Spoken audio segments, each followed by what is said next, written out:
What's going on, Graveyard Shift family? It's your fearless shift leader, Dalen Spratt, clocked in for another true crime story. Y'all, I ain't gonna lie to you, man. This one broke my heart. I know we tackle a lot of sad and like just frustrating cases, but when I was researching this one, man, like the entire time, I was just like, dang. There's some cruel people in this world. It's some very cruel people in this world. And they will go to all lengths possible to protect themselves and not you. Y'all, this story is about a young lady by the name of Rachel Timmerman. You see, Rachel was from Cedar Springs, Michigan. And they say that Rachel came from a broken home and that she was just 17 years old when she had her daughter, Shannon. Then on the night of August 7th, 1996, Rachel, who was then 18 years old, ended up leaving a party with a 43-year-old man by the name of Marvin Gabrion. He was allegedly a family friend, and he had two other men with him. So follow me now. We got Rachel, single mother, 18 years old, leaving a party with a 43-year-old man by the name of Marvin and two of his homeboys. You see, after stopping at a field, Marvin ordered the two other men to get out the car, and then he drove off with Rachel. And then they say that Marvin then violently beat and sexually assaulted Rachel 3 times. So Rachel ended up getting away, and she ended up telling her mother, Velda. You see, she told her mother that she was afraid to press charges and that she knew if she did, that Marvin would kill both her and her daughter, Shannon. So Rachel's young, man. She's 18 with a little baby girl named Shannon. She's trying to do everything to protect her daughter. She didn't want to go through with pressing charges for the fear that this man might kill her and her most prized, her biggest love, her biggest accomplishment at that point. And rightfully so. You go through something traumatic like that, you know, that fear is probably overwhelming. However, the next day, Rachel decided to go ahead and report what happened to her to the police. And after a 6-month investigation, on January 20th, 1997, Marvin was arrested and charged with the sexual assault of Rachel. But this is where the legal system is flawed, y'all.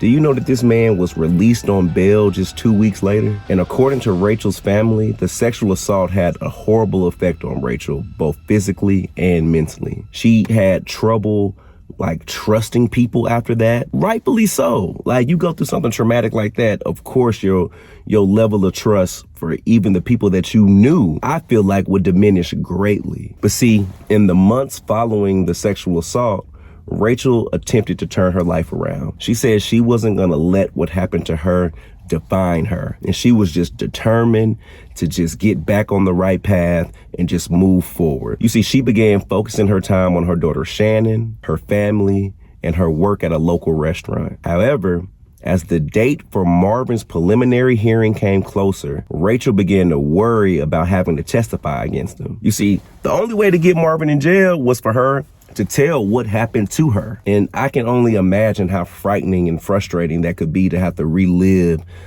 something so tragic over and over, and then in front of a courtroom full of people. You see, Rachel had told her parents that Marvin had threatened her several times. And she also said that she was having reoccurring nightmares about him and believed that he would eventually try to kill her. Like, this is just not only a physical assault on her, it was a mental assault on Rachel. You see, Rachel's father, Tim, told her that he would help her with the trial and he would protect her and he would do anything he needed necessary to make sure that his daughter was safe. However, according to her parents, on June 3rd, 1997, Rachel seemed happy, and she told her father, Tim, that she was gonna go on a date with the man, but the man had specifically requested that she was to bring her daughter, Shannon, with her. Now, that's a super red flag to me. You see, Rachel also told her father, Tim, that she would be home within a few hours, but unfortunately, that time came and went. Rachel and Shannon did not return and were never seen again. You see, the very next day, Rachel's father, Tim, received a letter allegedly from Rachel, and it said that she was going on vacation. 18-year-old girl, a job at a local restaurant with a daughter, is just going on vacation. You see, Tim became concerned because he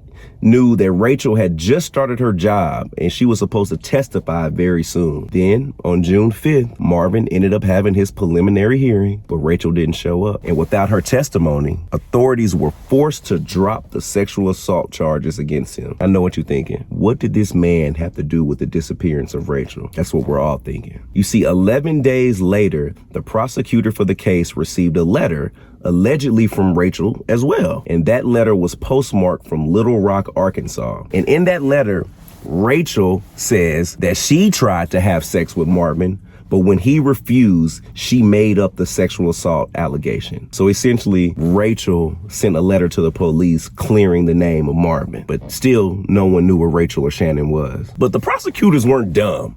They didn't believe that she wrote the letter, and she believed that Rachel was in danger.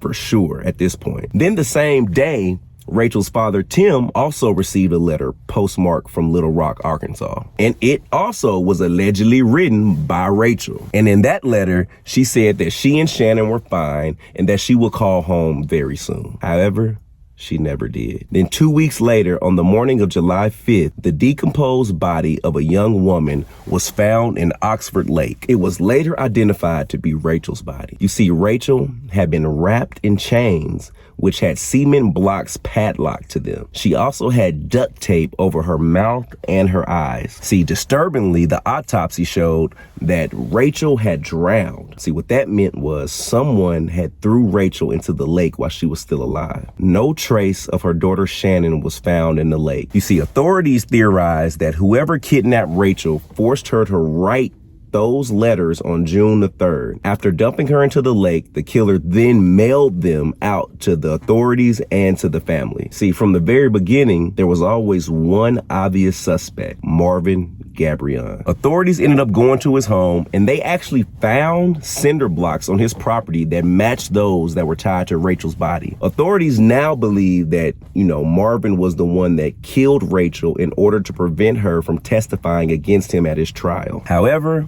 Marvin ended up fleeing the area before the police could arrest him. Now, oddly, Marvin was not the only person that turned up missing during the police investigation. You see, the first person to come up missing was a guy by the name of Wayne Davis. You see, Wayne was a friend of Marvin's, and he was actually one of the two men who were kicked out of the car on the night of Rachel's sexual assault in 1996.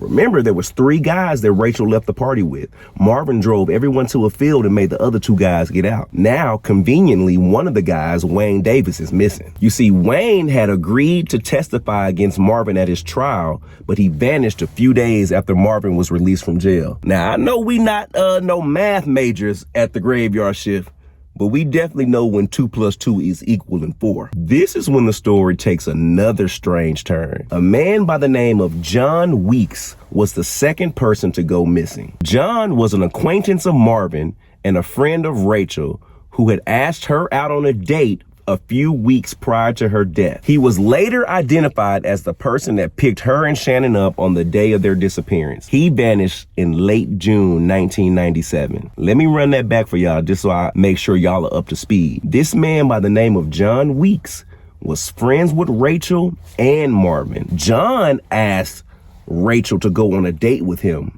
and told her, please bring your daughter Shannon. And when she did go meet up with John, who he was identified as the person she ended up meeting up with, that's when Rachel was murdered. And after all of that said and done, now John comes up missing. It seems like somebody is orchestrating a very, very, very in-depth plan at this point, right? Authorities brought in the FBI to investigate this bizarre case, and they discovered that Marvin was using the alias Robert Allen. You see, the real Robert Allen was a transient who vanished in 1995, and authorities believe that all 3 men were murdered by Marvin. And you see, in October 1997, Marvin was arrested in Sherman, New York. He was found to be cashing Robert Allen's Social Security check. And a few days later, he appeared at an identity hearing in New York. Initially, he denied that he was Marvin, but his identity was soon confirmed right after. Now, at that time, during the identity,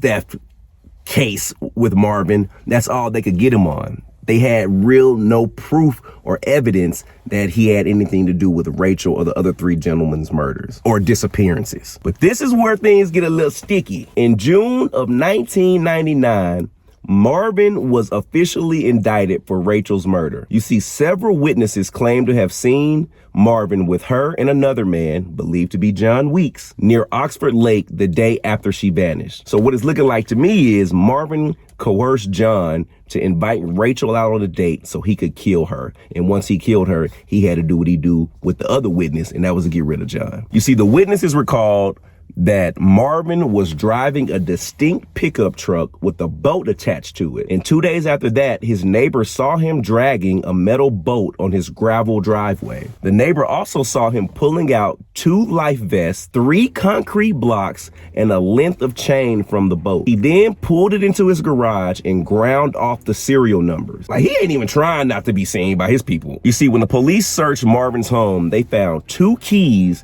that matched the padlocks that were found around Rachel's body. Also, the concrete blocks at his home were stained with the same tar and paint materials as those attached to Rachel's body. Now, Marvin's nephew later led investigators to his campsite near Oxford Lake, and at that campsite, they found bolt cutters, another length of shiny chain, duct tape, a woman's hair clip, and silicone nipples for a baby's bottle. Several witnesses also testified to Marvin's propensity for violence. You see, 2 people described how each of their homes had been set on fire shortly after having a disagreement with Marvin. So Marvin already was a hothead. He's setting people's houses on fire just because he having disagreements with them. Another neighbor described how he began shooting a bolt-action rifle towards his home after he told him to leave a party that he was having at his house. How you tell Marvin to leave your house because you disrupted my party and Marvin come back and shoot your house up? Another neighbor described that Marvin pulled out a rifle on her and her 2-year-old daughter as she walked to her car one day, and then climbed into his car and followed them for miles. Another neighbor testified as to how Marvin sexually assaulted her in her home, while another neighbor said that he beat and kicked him and punched his wife in the face and then punched his teenage son after the witness interrupted a card game to retrieve a heart medicine for his uncle. Marvin was bad news all the way around. Then, in March 2002, years after all of this stuff took place, a federal jury finally convicted Marvin in Rachel's murder, and he was sentenced to death, rightfully so. And remember Wayne Davis, one of the gentlemen that was in the car with Marvin the night that he initially assaulted Rachel? His body was found in July of 2002. He was found to be killed in a similar fashion to Rachel. And in that case, Marvin remains the prime suspect. However, Rachel's little daughter, Shannon, and John Weeks, the guy who asked Rachel on a date and told her to bring Shannon, are still remaining missing. To this day, their bodies were never found. But Marvin, just like most criminals locked up, he appealed his sentence and his conviction, but it was upheld in 2006. But in 2011, his death sentence was overturned. However, it was then reinstated in 2013. They was like, look, brother, you gonna have to get yours one way or another. You see, investigators are almost certain that little baby Shannon is deceased. But while awaiting trial for Rachel's murder, Marvin gave another prisoner a map of Oxford Lake on which he had written, "Body of 3, 1 found." Remember, what 2 bodies weren't found? Rachel's daughter Shannon and the guy John who asked her on the date. You see, while incarcerated, Marvin also told 2 inmates that he killed the baby because there was nowhere else to put it. This man, Marvin, was true evil. Evil personified. You killed that little girl's baby because you had nowhere to put it. You killed her to stop her from testifying. You coerced her friend and your friend to bring her out on a date to only probably kill him too. His body was just never found. And then the other man that was in the car the night you initially did the crime, he was found dead. This man literally killed about 5 people to cover up one crazy act of violence. At least he was locked up, and I'm sure his time is gonna come. At the end, everyone gets the justice that they deserve. I'm Dalen Spratt, and this is another true crime story. Hug your babies, y'all. Love, love, love.